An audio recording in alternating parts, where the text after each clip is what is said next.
पानी दे देना मुझे।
जी आवाज़ आ रही है सबको मेरी? जी सायरा हिरा बेटा आवाज़ आ रही है? जी बच्चे आवाज़ आ रही है आप लोगों को मेरी? Voice is clear or not? जी वरदा thank you very much, I am fine. हाँ जी आवाज़ आ रही है क्या आप लोगों को मेरी? Okay that's fine. अच्छा आज का जो हमारा लेक्चर है वो है स्ट्रेस मैनेजमेंट के ऊपर कि मतलब लीडरशिप एंड मैनेजमेंट के अंदर हम लोग जो है वो स्ट्रेस है उसको किस तरह से मैनेज करते हैं, ये चीज़ उस पर बेस करती है। ठीक है, तो इसमें सबसे पहले हम लोग देखेंगे स्ट्रेस मैनेजमेंट में, मतलब स्ट्रेस तो ओवरऑल हमारी in every work of life जो है वो मौजूद है, लेकिन एक स्पेसिफिक एरिया, ठीक है, जैसे कि आप कह सकते हैं कि लीडरशिप के अंदर ही स्ट्रेस जो है वो कैसे आप लोग उसको कैसे आपने टैकल करना है। जैसे कि लीडिंग या मैनेजमेंट जो होती है वो इट्स ऑल अबाउट स्ट्रेस, ये स्ट्रेस से जो है वो फुल ऑफ स्ट्रेस होती है, ठीक है, और स्ट्रेस से ही रिलेटेड होती है। इसमें हमने चीज़ों को मैनेज करना होता है, ठीक है, उससे हम लोग भाग नहीं सकते, ठीक है, उसको हमें सिर्फ मैनेज करना होता है। ह्यूमनली रिसोर्स से जितना पॉसिबल होता है उसको हमने देखना होता है, ठीक है।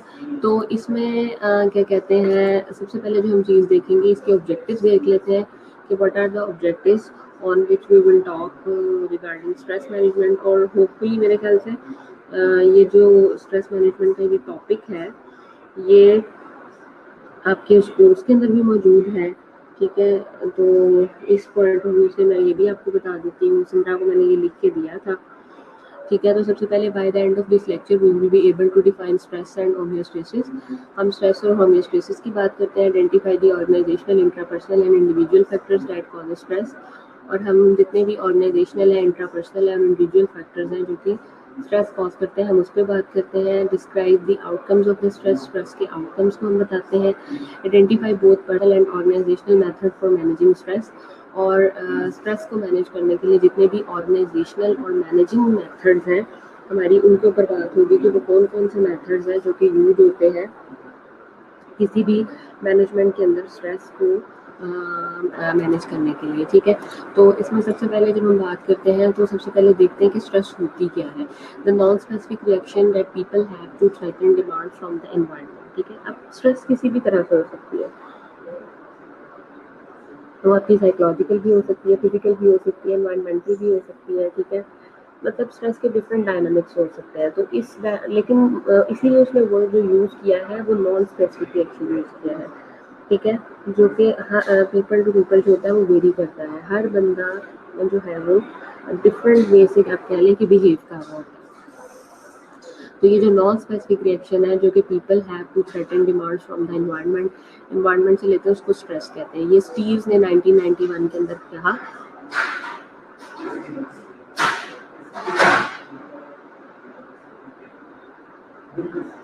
और वो डिमांड्स जो कि कह लें कि आपको बाहर एनवायरनमेंट से महसूस होती हैं, उसको हम जो है वो क्या कहते हैं, उसको हम स्ट्रेसर्स कहते हैं।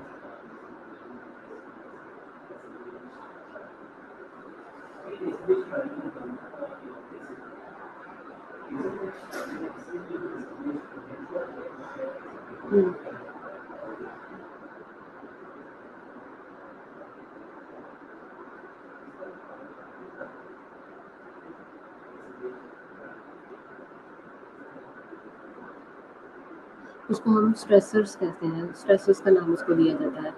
आगे अगर देखा जाए तो होम्योस्टेसिस कहते हैं बैलेंस और the equilibrium among the physiological, psychological, socio cultural, intellectual and spiritual needs of the body. और होम्योस्टेसिस ये होता है कि जो एक बैलेंस हम मेंटेन कर रहे होते हैं, एक इक्विलिब्रियम जो मेंटेन कर रहे होते हैं among the physiological, psychological, socio cultural, intellectual और spiritual needs of the body को देखते हुए, ठीक है। मतलब ओवरऑल जब भी मैंने ये भी आपको बताया था ना कि हमारी जो स्ट्रेस होती है वो ज़रूरी नहीं कि वो फिजिकल हो, ज़रूरी नहीं कि वो साइकोलॉजिकल हो, ठीक है। इसी तरह से जो अपने बैलेंस मेंटेन करना होता है वो फिजियोलॉजिकल भी हो सकता है, साइकोलॉजिकल भी हो सकता है, सोशियो कल्चरल भी हो सकता है, इंटेलेक्चुअल भी हो सकता है और स्पिरिचुअल भी हो सकता है। तो जो ओवरऑल एक बॉडी का इक्विलिब्रियम जो होता है उसको हम होम्योस्टेसिस कहते हैं। Stress is an assault on the homeostasis. और स्ट्रेस जो है वो बेसिकली एक असॉल्ट है। असॉल्ट का मतलब क्या है कि एक, आप कह सकते हैं कि एक इंसल्ट है, ठीक है। मतलब एक जो एक हार्मनी है उस हार्मनी को डिस्टर्ब करने का नाम है, ठीक है। एक इंसल्ट का नाम है आपकी ओवरऑल होम्योस्टेसिस की। तो इसे हम क्या कहते हैं, इसे हम इसे हम असॉल्ट कहते हैं। जब भी आपके होम्योस्टेसिस में, जब भी आपके इक्विलिब्रियम सिस्टम के अंदर किसी भी किस्म की हार्मनी चेंज होती है, ठीक है, आपका असॉल्ट आता है उस होम्योस्टेसिस प्रोसेस के अंदर, उस होम्योस्टेसिस सिस्टम के अंदर, तो उसको हम स्ट्रेस कहते हैं। और होम्योस्टेसिस भी यही होता है कि आपके ओवरऑल, यही नहीं कि आप सिर्फ और सिर्फ फिजियोलॉजी के अंदर ही इस फिनोमेना को डिस्कस करते हैं कि होम्योस्टेसिस क्या होती है।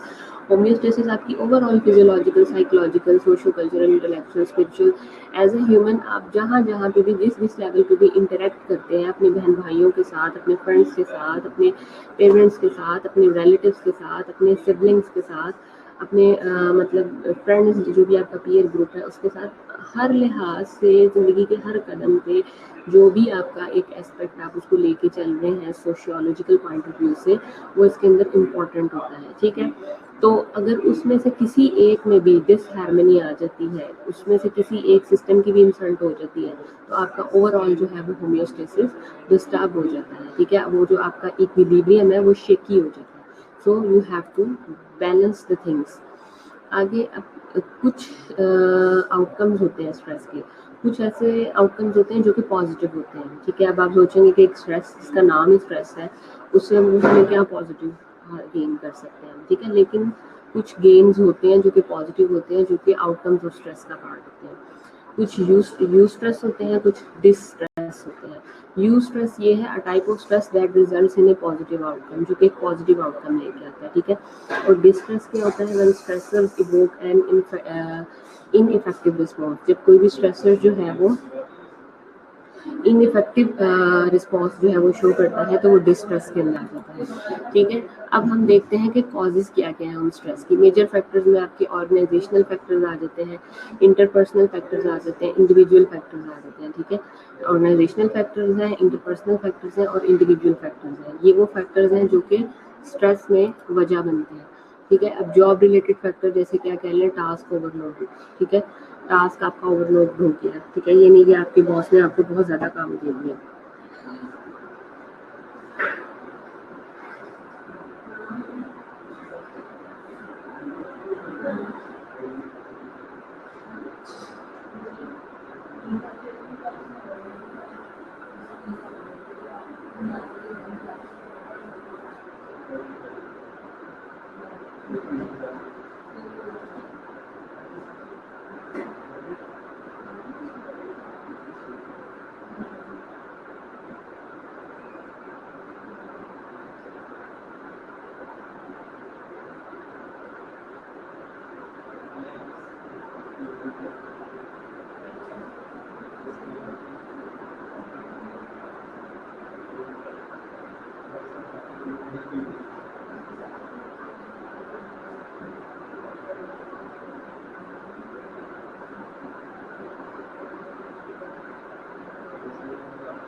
ठीक है, उसके बाद कन्फ्लिक्टिंग टास्क आ जाता है, इनएबिलिटी टू डू टास्क आ जाता है, अनक्लियर या इनसफिशिएंटली इंफॉर्मेशन आ जाता है, रिगार्डिंग दी असाइनमेंट आ जाते हैं, ऑर्गेनाइजेशनल नॉर्म्स एंड एक्सपेक्टेशंस आ जाती हैं, आपकी अंडर स्टाफिंग आ जाती है। ठीक है, ये वो सारी की सारी चीज़ें हैं जो कि आपकी ऑर्गेनाइजेशनल फैक्टर्स के ऊपर बेस कर रही होती हैं और ये उसमें उसका पार्ट होते हैं। अब ऑर्गेनाइजेशनल फैक्टर्स में आपके पास जॉब इनसिक्योरिटी आ जाती है, ये डाउन साइजिंग आ जाती है, असाइनिंग क्रिटिकली इल पेशेंट, ठीक है, क्रिटिकली इल पेशेंट को आप लोगों ने डील करना होता है, वो आ जाता है।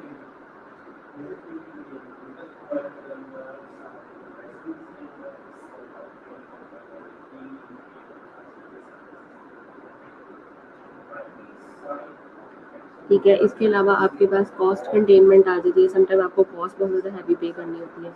न्यू टेक्नोलॉजी की बात आ जाती है कि न्यू टेक्नोलॉजीज आपको लॉन्च करवानी पड़ती हैं।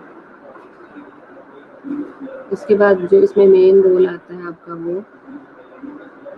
वो इंक्रीज्ड एक्सपेक्टेशंस आ जाती हैं आपकी, कि मतलब जब पेशेंट से और उनकी फैमिली से जब वो ज़्यादा हाई जो है वो चाह रहे होते हैं आपसे, मतलब कि ज़्यादा आप अच्छी सर्विसेज उनको प्रोवाइड करें और आप उस लेवल की सर्विसेज उनको नहीं दे पा रहे होते, लाइबिलिटी यानी लीगल रिस्पॉन्सिबिलिटी या कंसर्न आ जाते हैं। ठीक है, कंपिटिटिंग अमंग हेल्थ केयर प्रोवाइडर्स, ठीक है, हेल्थ केयर प्रोवाइडर्स के जो कॉम्पिटिशन है वो आ जाते हैं, जब आप आपस में एक दूसरे के साथ जो है वो कंपटीशन स्टार्ट कर देते हैं। ऑर्गेनाइजेशनल फैक्टर्स में सबसे पहले फिजिकल एनवायरनमेंट है,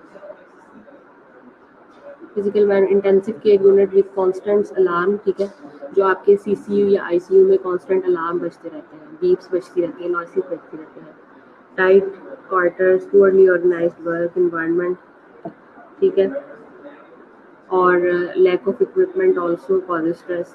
अब इस मैनेजर इस बिहेवियर को आपने मैनेज कैसे करना है, अथॉरिटेरियन और डिफिनेटिव सुपरवाइजरी बिहेवियर, मतलब आप उन चीज़ों को सुपरवाइज करें इन अथॉरिटेटिव फैशन, ठीक है, कि मतलब आप एक अथॉरिटी सेट करें कि ये जो आपके बीप या अलार्म्स हैं ये इनको आपने इस तरह से सेंसर करके रखना है ताकि जो बाकी साथ में दूसरे पेशेंट्स हैं वो कॉम्प्रोमाइज़ ना हो, तो दिस इज़ वेरी इंपॉर्टेंट।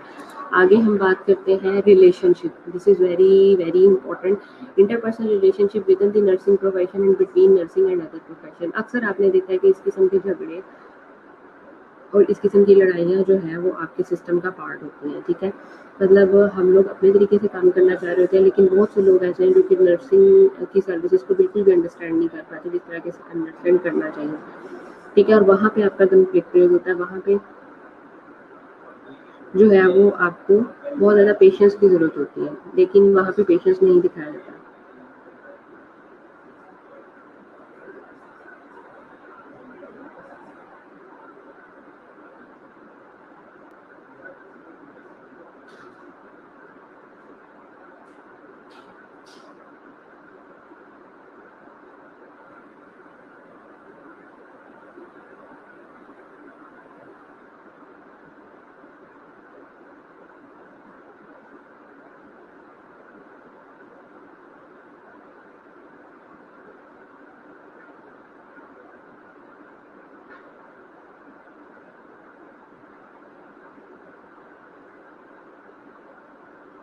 उसके बाद shorter length of the stay for the patient जो है वो ज़्यादा कम अरसे या कम दौराने के लिए अगर हॉस्पिटल में मौजूद होता है, ठीक है। Supervision of the existing personal की आपने सुपरविजन करनी होती है, उसको देखना होता है। Job redesigning and case management, job redesigning और केस मैनेजमेंट आ जाती है इसके अंदर। इसके अलावा जो दूसरे इंटरपर्सनल फैक्टर्स जो कि इसके अंदर इन्वॉल्व होते हैं वो इंटरडिसिप्लिनरी डिफिकल्टीज होती हैं, जैसे कि रिहैबिलिटेशन सेटिंग है। Therapist expect the patients to be bathed, ठीक है। ये जैसे हमने पहले भी डिस्कस किया हुआ है कि मतलब एक आपके पास थेरापिस्ट है और उसको ये चाहता है कि वो एक पेशेंट का MRI उसमें करना है या एक्सरे या CT स्कैन करना है, तो वो 8:30 बजे पेशेंट को अपने सेटअप पे ले जाए वहाँ से ड्रैग करके, जैसा कि होता है सेटअप के अंदर। लेकिन इस सिचुएशन में क्या है कि आपका ओवरली जो आपकी नर्सिंग स्टाफ है उसको 9 बजे वो देखिए वो फ्री होती है, 9 बजे आके उसने उसकी सारी मेडिकेशन करनी है, ब्रेकफास्ट वगैरह सारा कुछ देखना है, उसका सारा का सारा फाइल कंप्लीट करके उसने फिर भी उसको किसी और सेकंड सेटअप के अंदर मूव करना है ना। लेकिन वहाँ पे एक कन्फ्लिक्ट क्रिएट हो जाता है आपकी नर्सिंग प्रोफेशन, आपकी नर्सिस के दरमियान में और आपकी बाकी जो हेल्थ केयर टीम है उसके दरमियान में क्या पैदा हो जाता है, एक कह लें कि एक कन्फ्लिक्ट क्रिएट हो जाता है। अब interpersonal factors between physician and nurses experience irate response from the physician, ठीक है। वो मतलब कि इस किस्म का आइरेट रिस्पॉन्स शो करते हैं फ्रॉम द फिजिशियन, वो उसको उनको सबऑर्डिनेट समझते हैं, लेकिन वो बिल्कुल भी एक्ट नहीं करते सबऑर्डिनेट का। ये एक हमारे सिस्टम के अंदर कह लें कि एक बहुत बड़ा स्ट्रेस है, एक बहुत बड़ा कन्फ्लिक्ट है, ठीक है। क्योंकि वो उनको हमारी जो पुरानी कह लें कि जो हमारी सीनियर्स हैं उनके ख्याल में हमने इस तरह से ही एक्ट करना है कि जैसे हम उनकी क्या है, सबऑर्डिनेट है, ठीक है। बट न्यू जनरेशन का जो टेम्परामेंट है वो इंटायरली डिफरेंट है, वो इस तरह से बिहेव नहीं करती और करना भी नहीं चाहिए, because you are independent profession, ठीक है। आपको आपकी हायरार्की का पता होना चाहिए, आपको आपकी लिमिटेशंस का पता होना चाहिए, आपको आपकी सर्विसेज का पता होना चाहिए which you have to offer to your patients, ठीक है। आपको उसके बियॉन्ड जाके किसी किस्म की भी सर्विसेज देने की जरूरत नहीं है, ठीक है। और ना ही आप उसके लिए लायबल है, ना ही आप उसके लिए अकाउंटेबल है। हाँ, आप एज अ मतलब कह लें कि as a companion, as a health care personal, आप मतलब अपने साथ जितने भी लोग जो कि सर्विसेज प्रोवाइड कर रहे हैं उनको इन्फॉर्म कर सकते हैं, उनको बता सकते हैं, लेकिन आप उनको क्या कर सकते हैं, उनको आप कंपेल नहीं कर सकते to take this particular action. क्यों? क्योंकि आपकी हायरार्की या आपकी लिमिटेशंस यहाँ पे ख़त्म हो जाती हैं, उसके बाद आप उससे आगे नहीं चल सकते। आगे इंटरपर्सनल में जो बात आई है,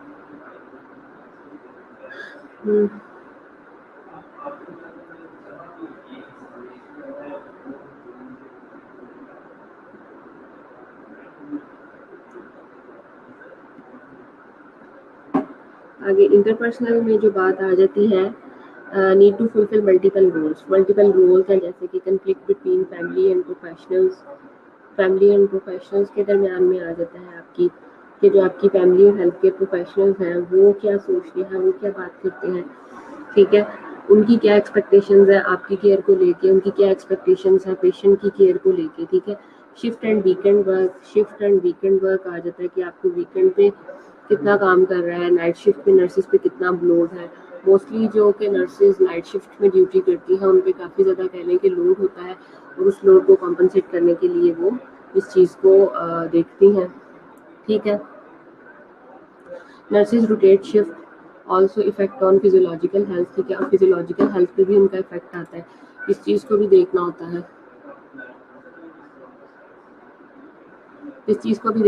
है, ठीक है। उसके बाद नेक्स्ट अगर देखा जाए तो इंडिविजुअल फैक्टर्स हैं, जिसमें आपके पर्सनल फैक्टर्स आ जाते हैं, जैसे मैरिज आ जाती है आपकी, ठीक है। आप किसी स्टाफ की अगर शादी की वो है तकरीब, ठीक है, या उसकी प्रेगनेंसी है, ठीक है, या फिर न्यू हाउस जो है वो परचेज किया गया, तो इस किस्म के ये ऐसे फैक्टर्स हैं जिसमें मैनेजमेंट की लीडरशिप में आप एक ऑर्गेनाइजेशन में जब आप काम कर रहे होते हो तो आपको कह लें कि छुट्टी का मसला हो जाता है, ठीक है। अब जैसे किसी बच्ची की शादी है या किसी स्टाफ की शादी है, तो मतलब मुश्किल होता है कि मतलब 1 वीक से ज़्यादा या जो भी उनका एक सेट प्रोटोकॉल है, सेट क्राइटेरिया, उससे ज़्यादा छुट्टी दें, ठीक है। लेकिन हमारी सोसाइटी या हमारे लोगों का जिस तरह से एक सेट माइंड है,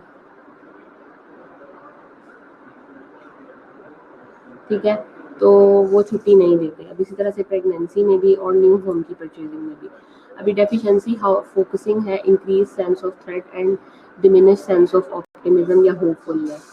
देन आपके पास फोकसिंग, इसी वजह से आपका फोकस जो है वो ऑप्टिमिज्म नहीं रहता, आपकी जो सेंस ऑफ ऑप्टिमिज्म है वो शेकी हो जाती है, ये डिमिनिश्ड हो जाती है, आपके अंदर जो है वो होपफुलनेस जो है वो ख़त्म हो जाती है, इमोबिलाइजिंग हो जाता है वो आप, ठीक है। आप अपनी एबिलिटीज़ को लिमिट कर देते हो। बेसिकली जब आप अपने बाय ब्रेन अपनी एबिलिटीज़ को लिमिट करते हो ना, तो प्रॉब्लम्स वहाँ पे स्टार्ट होती हैं। It will leads to hesitation in searching problem solving option. और इसमें क्या हो जाता है कि आपके पास जो हेजिटेशन होती है प्रॉब्लम सॉल्विंग ऑप्शन से रिलेटेड, वो आना शुरू हो जाती है। क्यों? क्योंकि आपका माइंड जो है वो मल्टी डायरेक्शनल हो जाता है, 2 जगहों पे फोकस कर रहा हो सकता है। अब इंडिविजुअल फैक्टर में आपके पास नेसेसिटेटिंग हो जाता है, believe that it is imperative और necessary that a particular task be done by a specific person, ठीक है। अब जैसे कि एक इम्पेरेटिव और नेसेसरी है कि पर्टिकुलर टास्क जो है वो स्पेसिफिक पर्सन के थ्रू ही करवाना, क्यों? क्योंकि उसकी इसमें एक्सपर्टीज ज़्यादा है, वो एक्सपर्ट है। अब उसकी एक्सपर्टीज को मद्देनजर रखते हुए हम सिर्फ और सिर्फ वो काम उसी से करवा सकते हैं और उसी से हमें करवाना चाहिए। लेकिन हमने उसको बर्डनाइज नहीं करना, हमने उसको क्या नहीं करना, हमने उसको ओवरलोड नहीं करना। जब हम उसको ओवरलोड कर देंगे, जब हम उसको बर्डनाइज कर देंगे, तो प्रॉब्लम्स जो है वो वहाँ पे रेज होना शुरू हो जाएगी। सही है। आगे देखिए, लो स्किल रिकग्निशन है। It is the tendency not to recognise the role one's own ability has played in producing one's success, ठीक है। मतलब ये आपके पास एक ऐसी टेंडेंसी होती है जिसमें आपने रिकग्नाइज करना होता है एक दूसरे की रोल एबिलिटी को, ठीक है। और आपने अपनी सक्सेस के अंदर जो है वो एक अच्छा रोल प्ले करना होता है। जैसे student nurse role change into professional practitioner role और staff nurse role change into the nurse manager role, ठीक है। जैसे स्टूडेंट नर्स रोल जो होता है वो चेंज हो जाता है into professional practitioner. All of sudden जैसे आपने BSc कंप्लीट किया, ठीक है, तो आपने 3 to 4 ईयर्स या 2 to 3 ईयर्स आपने एक्सपर्टीज गेन की, और उस एक्सपर्टीज को गेन करने के बाद आपने प्रोफेशनल प्रैक्टिशनर के तौर पे काम करना शुरू कर दिया, तो वो आपका क्या हो जाता है, एक इंडिविजुअल फैक्टर हो जाता है। स्टाफ नर्स रोल जो आपका अगर चेंज हो जाता है मैनेजर रोल में, मतलब 2 साल 2.5 साल आपने थोड़ा सा काम किया था स्टाफ नर्स, तो आपको सीनियरिटी लेवल पे ले गई, ठीक है, क्योंकि आपका सीनियरिटी लेवल इंक्रीज हो गया, आपको मैनेजर लगा दिया। तो ये एक इंडिविजुअल फैक्टर है जो कि अकॉर्डिंग टू स्किल जो है आपके एडवांसमेंट में आपके अंदर चेंज लेके आता है। इसी तरह से अगर लो सेल्फ स्टीम की बात करें तो producing difficulty in coping with role conflict and role ambiguity. जब आप रोल कन्फ्लिक्ट या रोल एम्बिग्विटी की बात करते हैं तो तब भी ये प्रॉब्लम आ जाती है आपकी सेल्फ स्टीम के अंदर। Role ambiguity, unclear expectation for one's performance, ठीक है, आपकी अनक्लियर एक्सपेक्टेशंस हो जाती हैं आपकी रोल परफॉर्मेंस से रिलेटेड, ठीक है। उसके बाद नेक्स्ट जो आपने बात की है वो आ जाता है आपके पास इंडिविजुअल फैक्टर्स। जैसे पर्सनैलिटी ट्रेट है, पर्सनैलिटी ट्रेट में आप कहते हो कि आइदर पॉजिटिवली और नेगेटिवली इन्फ्लुएंस है वंस रिस्पॉन्स टू स्ट्रेस, ठीक है।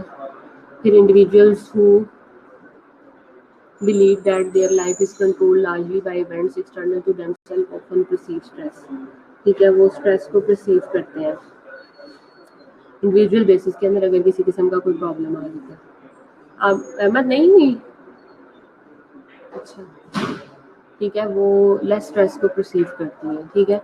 उसके बाद रोल कन्फ्लिक्ट जो आपके पास आ जाता है, individual has to competing rules. 2 तरह के कंपीटिंग रूल्स हो सकते हैं। जैसे nurse manager assumes a patients care assignment and need to attend a leadership meeting, ठीक है। जैसे नर्स मैनेजर है तो वो एज्यूम करता है पेशेंट केयर असाइनमेंट को and need to attend a leadership meeting, और लीडरशिप मीटिंग जो है वो उसके लिए इम्पॉर्टेंट होती है, ठीक है। मतलब उसका एक रोल है, रोल डिफाइंड है उसका, और उस डिफाइंड रोल के अंदर रह के उसने काम करना होता है और इसमें इन चीज़ों को उसने आगे लेके चलना होता है। उसके बाद नेक्स्ट आ जाता है मैनिफेस्टेशन ऑफ द स्ट्रेस। मतलब क्या क्या कॉजेज हो सकते हैं, फिजियोलॉजिकल भी हो सकता है, साइकोलॉजिकल भी हो सकता है। फिजियोलॉजिकल में इंक्रीज पल्स रेट, जैसे कि आप मतलब किसी भी किस्म का आपको बर्डनाइज किया गया और आपने उसका एवेल्युएट करने के, उसका फीडबैक देने के लिए आप अपने सीनियर के पास थे, ऑल ऑफ सडन आपको फिजियोलॉजिकल इश्यूज शुरू हो जाते हैं। जैसे पल्स रेट बढ़ जाता है, रैपिड शैलो ब्रीदिंग हो जाती है, डिजीनेस हो जाता है, हेडेक्स रहती हैं, डायलेटेड प्यूपल्स हो जाता है, नोजिया है, डायरिया है, कॉन्स्टिपेशन है, पोलीयूरिया है एंड टेंशन है। साइकोलॉजिकल में आपके पास इरिटेबिलिटी आ जाती है, इंक्रीज सेंसिटिविटी आ जाती है, सैडनेस आ जाता है, डिप्रेशन आ जाती है, फीलिंग ऑन एज आ जाती है। तो इस किस्म के इश्यूज आपके पास फेल हो जाते हैं। उसके बाद कॉग्निटिव है, जैसे कि इम्पेयर्ड मेमोरी है, कन्फ्यूजन है, इम्पेयर्ड जजमेंट है, डिलेड रिस्पॉन्स है, डिलेड रिस्पॉन्स टाइम है। कोई बात नहीं, थैंक यू राफिया, वो मंगवा देना जब कोई जाएगा ना। बिहेवियरल में आपके पास पेसिंग आ जाती है, स्वीटी पाम्स आ जाते हैं, ठीक है, मतलब स्वेट, आपके पसीना जो है वो हथेलियों में आना शुरू हो जाता है, स्वेटी पाम्स। रैपिड स्पीच आ जाती है, इंसोम्निया आ जाता है, विड्रॉल या एंड एग्जैजरेटेड स्टार्टल रिफ्लेक्सेस आ जाते हैं आपके पास। स्पिरिचुअल में आपके पास लाइनेशन आ जाती है, सोशल आइसोलेशन आ जाती है एंड एम्प्टीनेस आ जाता है। अब ये सारी चीज़ें तो आ गई आपके डिफरेंट सिस्टम जो कि इसका पार्ट बने, और सिस्टम जो है वो ऐसा ही, ठीक है, सिस्टम इसका पार्ट बने। सिस्टम का पार्ट बनने के बाद जो है वो आपने जो है वो चीज़ों को देखा। अब आपने ये देखना है कि आपने इसकी मैनेजमेंट कैसे करनी है, जो कि सबसे ज़्यादा इम्पोर्टेंट है। जैसे उसमें पर्सनल मेथड्स आ जाते हैं। Identify the stresses in the environment, आप स्ट्रेसर्स को देखते हो कि एनवायरनमेंट के लिए कौन से। असेस द स्ट्रेस वल्नरेबिलिटी, आप स्ट्रेस की वल्नरेबिलिटी को चेक करते हो। विच सिचुएशन या circumstances are most challenging for us, कौन सी सिचुएशन या कौन सी सर्कमस्टांसेस है जो कि ज़्यादा चैलेंजिंग है आपके लिए। Assess how stress is impacting our life, फिर आप ये देखते हो कि स्ट्रेस कैसे इम्पैक्ट करता है आपकी ओवरऑल लाइफ को। फिजियोलॉजिकल एंड इमोशनल रिएक्शंस को आप देखते हो। मैनेजिंग स्ट्रेस ब्रेनस्टॉर्मिंग करते हो आप, how we cope with stressful situation, आप स्ट्रेसफुल सिचुएशन को कैसे कोप करते हो। Healthy and unhealthy coping methods को देखते हैं कि क्या क्या हो सकते हैं वो। Evaluate the healthy practices and daily schedule, मिसाल के तौर पे आप किसी किस्म की कोई मेडिटेशन यूज़ करते हो, योगा करते हो, जिम करते हो, एक्सरसाइज करते हो, ठीक है, आप अपना हेल्दी डाइट लेते हो, रिच फाइबर, प्रोटीन, ठीक है। Based on the self knowledge begin to modify your behaviour, और आप अपने अंदर ही अंदर सोचते हो कि मतलब मैं इस तरह का एटीट्यूड रखूंगी तो मेरे अंदर पॉजिटिव चेंज आएगा, और अगर मैं इस तरह का एटीट्यूड रखूंगी तो मेरे अंदर नेगेटिव चेंज आएगा। तो ये सारी की सारी चीज़ें जो कि सेल्फ नॉलेज और मॉडिफिकेशन ऑफ बिहेवियर पे बेस कर रही होती है, ये आप उनको भी मद्देनजर रखते हो, उनको भी देखते हो।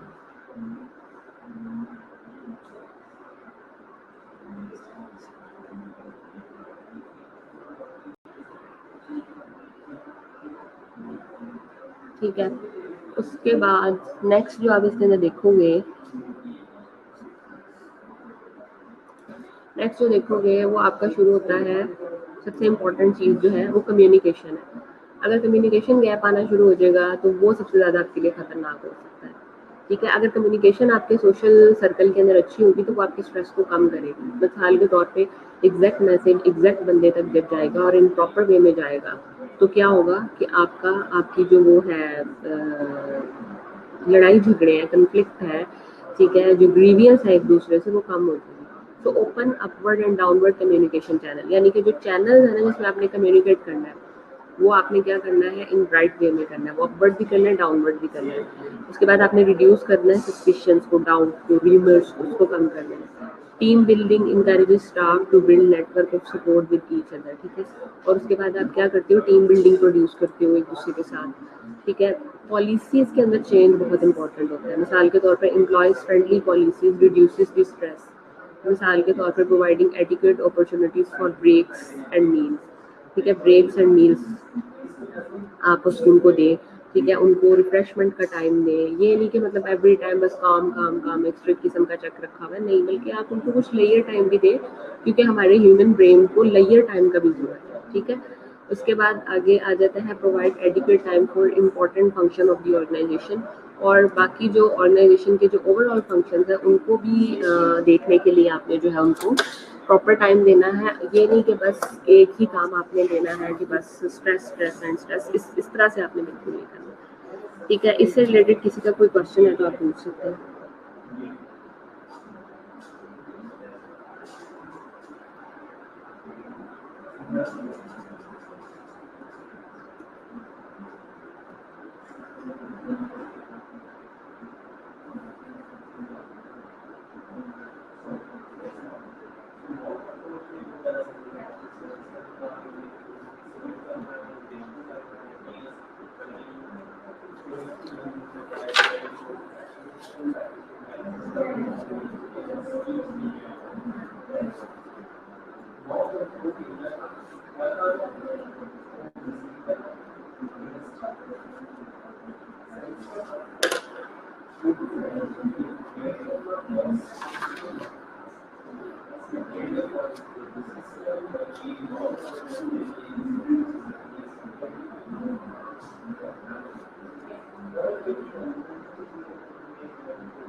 हाँ जी, अब मुझे अपनी क्लास अटेंडेंस दे दें ताकि मैं अब अटेंडेंस संभालूँ आप लोगों की।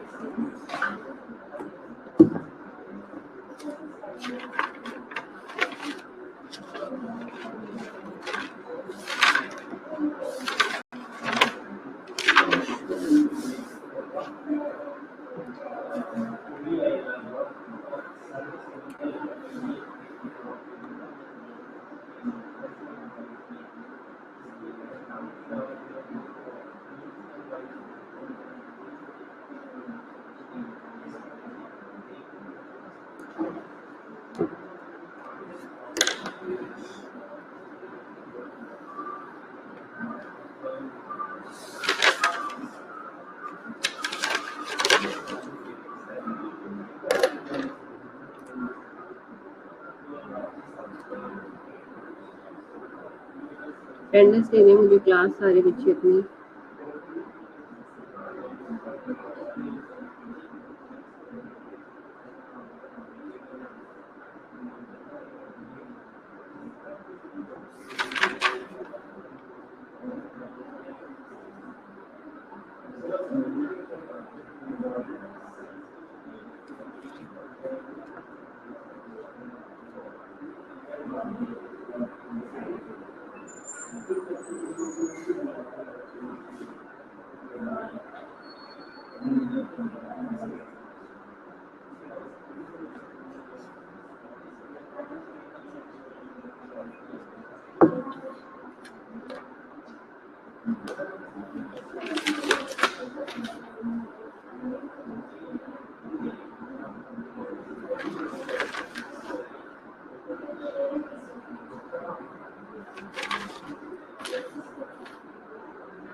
अच्छा जी, 20 आ रही है सैटरडे को।